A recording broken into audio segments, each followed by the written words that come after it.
I think if we're going to have a vibrant community, we have to give more than we take. I think part of the giving is that we serve in the capacity to help lead through any kind of time we have, feast or famine. And I feel like that has been the overall Oklahoma standard that we've seen through the many years. And that parlays, I think, into the economic development of our community. Growing up, downtown was vibrant.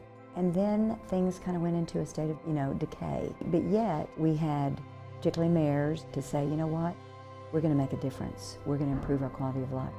And they did. Oklahoma City has a bright future. We're now noted around the country, partially because of the thunder. Prices have stabilized. It's surprising to me that the values of real estate have stayed relatively high in a semi-recession that we had, but there's national people coming in here to buy product. There's local people expanding. We've got new facilities going up almost all parts of the city. So I just think it's a wonderful place to live. It's easy to get around. It's moderately priced. The people are friendly. And when somebody comes here and moves here from another town, they stay because it's just a lot of fun to be in Oklahoma City. I'd only lived 30 years in Boston when I came here. Somebody asked you where you were from today. Well, how do you answer that question? Oklahoma City. I mean, this has been my home for 38 years.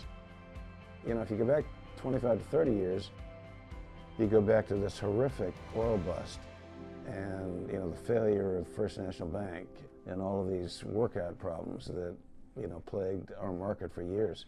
If you hired a new broker in your office today, what would you want them to know about the history of Oklahoma City? I would like to take them actually on a history journey, starting with just before the oil bust, and be able to explain to them what we did, how it felt to not be able to get a commercial loan for a property for 10 years, and how we pulled ourselves up by our bootstraps. Communication was a lot different. It was more personal, I think. Now we email, and it's just a different way to do business. So I think that, relationships is what real estate's all about, really, whether it's with your clients or with other brokers. I'm not sure the real estate community is as close-knit as it used to be. You wish you could bring forward. Is there anything about that period that you miss? Yeah, we drank a lot more then. I don't think we socialized as much. Mark Befford and his group of investors bought the building, refurbished it, very proud of our floor, because we were able to incorporate the old with the new. These are the original columns. What year was that column? 1931. We did business face to face because we didn't have the electronic communication. It was hard to get people on the phone. You couldn't leave a voicemail. You had to leave a message. They had to read it. They called you back. You were gone. So you dealt with them face to face, which restricted how many people you could deal with every day. So that made it more difficult. In so many ways, we're so much better off than we were back then. As a place to do business, this is a much, much better place today. I mean, I've always been in a man's world, but yet I just never let that get in my way. I just felt like if you work hard and you treat people the way you want to be treated, great things will happen to you. And today, anybody who really wants to roll their sleeves up, work hard, work with banks, work with investors, work with tenants, can be a success in the business. Well, I think anybody that's in the real estate business is passionate about it. I mean, it's a fun business to be in, whether it's dealing with clients or, doing development deals or any deals like putting a jigsaw puzzle together. It kind of requires all of your skills to get something done. And so I think it keeps you vibrant, and it keeps you in touch with the community. I'm Carl Edwards. I'm a partner in Price Edwards & Company.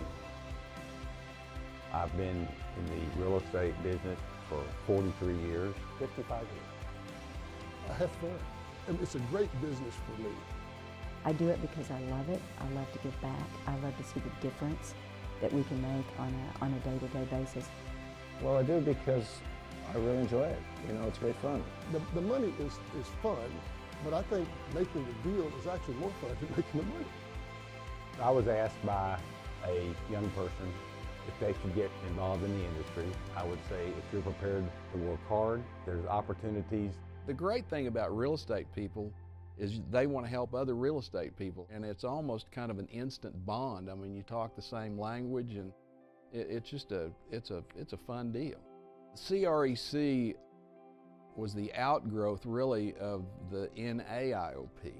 And so actually it was Chuck Wiggins' idea. He said, you know, we need to breathe some life into this thing. CREC took off, and it's still around, as you know.